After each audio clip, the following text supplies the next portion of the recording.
I'll tell you what, I love YouTube life hacks. They make life so easy. Like when my luscious locks are just so out of control, perhaps on a humid Arkansas day. Like, how else would I know to put chapstick in them? Damn, if only they made a product specifically for that, I wouldn't need this life hack, but I do. Or what if I don't want to dry it properly? Is there a way that I could waste more time to begin with and look like a complete tard all at once instead of just using a hairdryer?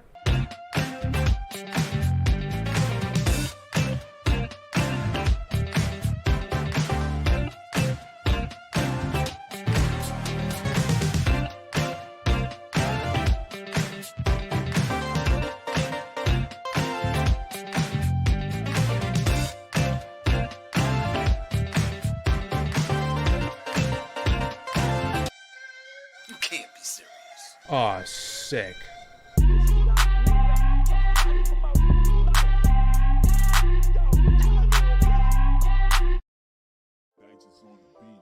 Welcome back to the greatest place on earth where you can escape your ugly wife or husband for at least 10 minutes and 5 seconds at a time. Ain't it nice? I'm just messing. I'm sure your spouses are lovely, even though I don't know how you could be married twice at once. Maybe you're Mormon. Both Mormon. Where's this going? Mormon life hacks. Give each of your wives one and only one color to wear so you don't mix their names up again. We all know what happened last time in Walmart. What am I talking about? Well, isn't the whole point of a life hack to be like an easier method of doing something that would otherwise be inconvenient, like a microwave, right? 10 minutes in the stove or 90 seconds in the nuke box. That is a life hack. One of the best life hacks, if I might add. What isn't a life hack is making a watermelon helmet. I don't know if I'm intrigued or if I just know what I know. And what I know is that this is not easy. Fruit tailoring is not a profitable hobby for a reason. It's hardly a hobby to begin with, nonetheless profitable. But what are you hacking with this? There's not been a time in history where someone said, man, if only we had watermelon helmets. We would not be in this mess right now if we had watermelon rinds on our head. Unless you're trying to look like a monumental jackass. This is not efficient. Make no mistake about it. That doesn't change the fact that I really want to see someone do it, but it's not efficient. This life hack stuff, it's been a thing for a minute now, I'm pretty sure. On Instagram more so than YouTube, but it's still definitely on YouTube, considering this channel has, what is it, 30 million, 40 million subs? I don't have it in front of me. But it's annoying, you know? On Instagram specifically, you can't scroll more than 30 seconds without seeing some lady making like a bouquet of flowers with plastic bottles. I think that's the annoying part about it. It's not the fact that people are trying to be ingenuitive, it's the lack thereof of the ingenuity. I literally don't think I've seen a single one that made me go, oh my god, this like totally solves an issue. Why haven't I seen this sooner? It's more like, well, yeah, I guess if you deliberately create that problem, this could solve it. I don't know if it's the easiest. Pretty sure Snapchat has like a life hacks thing on their little discovery page or whatever the fuck they call it, which I hate with all my being. I will literally go so far to avoid that I will not unlock my phone and scroll over for 5 seconds just to see if it even exists. Did Ariana really do this? I don't give a fuck. And no, I'm sure she didn't do what you made it look like in the thumbnail. Look at what Kylie tweeted this weekend. Or you could just go to Kylie's Twitter herself. 25 awesome life hacks you should try right now. How can I try them right now? I don't know what they are, 5-minute crafts. Jesus Christ. You want me to build a bridge without the blueprints next? Which I could totally do. Golden Gate Bridge, that was all me, boss. Didn't even sweat. Boom, little change of scenery, new hat. We're cruising right along. Okay, we're giving the melon eyes. We're cutting the watermelon's eyes out.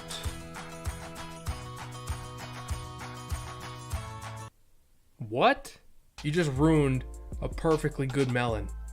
You had a decently healthy snack in front of you, and then you fucked it completely. Wait, is that what the holes are for? What kind of party are we throwing here, 5-minute crafts? You'll never believe what they're doing with a melon. First off, watermelon Coke does not sound good. Second off, Coke watermelon sounds worse. Listen, I'm sorry, but Coca-Cola is not a good marinade. And I never thought I'd have to say that in my life. If you've tried this, I hate you.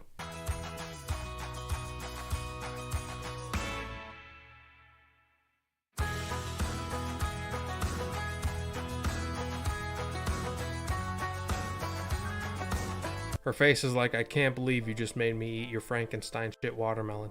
How blindsided would you feel if you're just eating a healthy little something, new year, new you, you're losing all this weight? It's fantastic.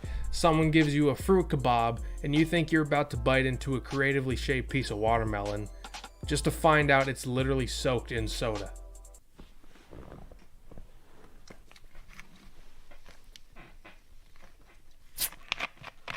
Couldn't imagine. Also, is that a lime? Who the fuck is gonna eat just a slice of lime? This is the worst kebab I've ever seen in my life. And I've seen a lot of kebabs.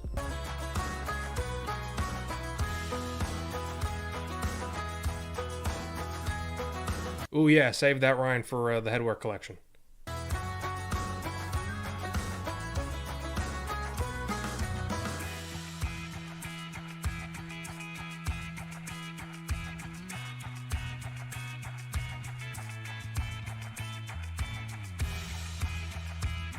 Ah, I can't stand this shit. The worst kind of people are the people that try to blur the line between fruit and junk food. If you want either of those things, just eat those things. By the time you overcompensate for the fact that it's fruit and not actual cake, you'll be at the same amount of calories anyways. It doesn't taste good. Like, I swear to God on all that is holy, if I came to a place and there was a cake and I cut into it and it's a melon, heads are gonna roll. And then he got the ice cream on the plate too? Or is that like some sort of fucking frozen berry mash? Get out of here, you pretentious cunts.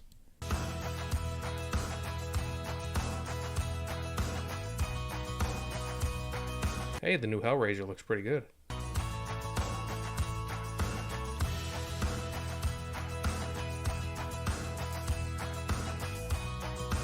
Okay, I'll be fair. If you want melon on a stick, this is probably the best way to approach it, right? They're 1 out of 3 so far. But I'd argue that that's kind of impractical, depending on the melon. If it's a rich melon, all right. But if it's not, you're gonna get one bite and then the stick's shit. Oh, a chips hack, hell yeah. I know for me personally, eating chips has always been a real hassle. Very complicated.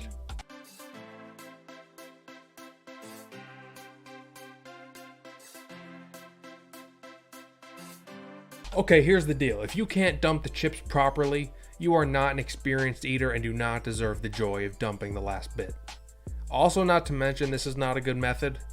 You're not going to get any of the big ones that get left behind cutting that little hole at the bottom. These ladybugs, man, where do you guys come from? Go back, dude. I swear to God, I'm going to get Thor on you. Oh, coffee hack. I love coffee. Once again, I don't know how simpler coffee can be.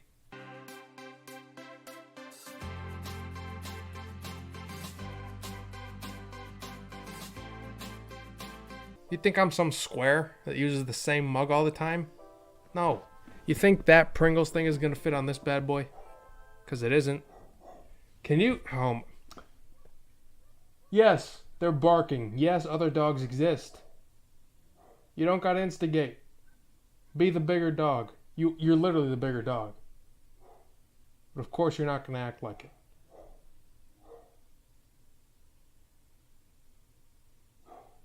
Like I was saying before I was so rudely interrupted, that Pringles top is not going to fit this bad boy. This stainless steel mug that looked way bigger on Instagram that I paid like $30 for nothing. Got like fucking scratched to hell first time it was in the dishwasher. That was a good purchase. But you see what they do? That's the strategy. It's not a life hack. This is a perfect solution for this very specific scenario. Hack. So it's like, sure, in that scenario, yeah, nice going. You guys really came up with a good one there. Good find. But then you go back to the chips and it's like, well, number one, it's not practical. Number two, it's more work to do that. Like if you have a bag of chips and you're eating it, you get to the bottom, this is what you have to do. Straighten it down the hatch. If you're going to do this bullshit, you got to bag down, body up. Grab your scissors, unless you're a serial chip eater, and then maybe you have the scissors handy. Either way, it's just not good. Some traditional methods work just fine. That includes dumping the end of the chips.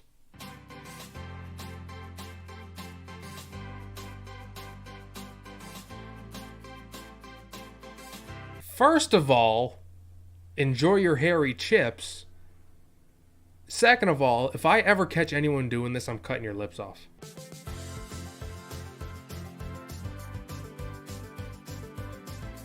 Crazy life hack alert, everybody. If you're hungry, bring chips with you to the middle of the forest. Wait, what are you doing? Put them back in the bed with... Oh. Yeah, just in case you need a fire in broad daylight. That definitely has to be one of the more dumb ones, right? Like, in this scenario, she already had a lighter. So I'm pretty sure if you spend 5-10 seconds max, you can think of something else to light on fire that's going to be better than a bag of chips in the forest.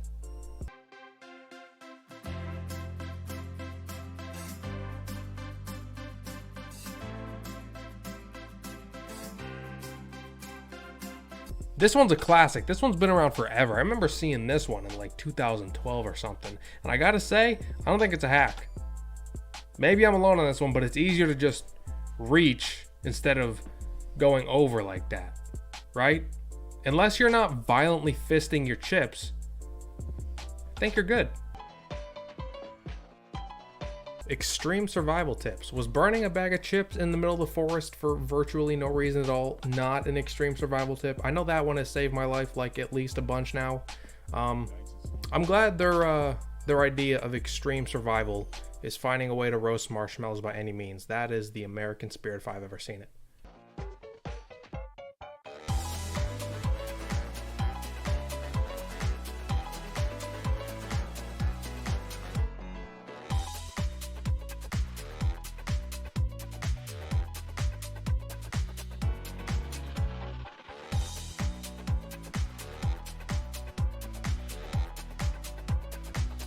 Big survival here. If you don't have clean water, just make sure you have half a water bottle, a cloth, a rubber band, charcoal, sand, and some stones with you.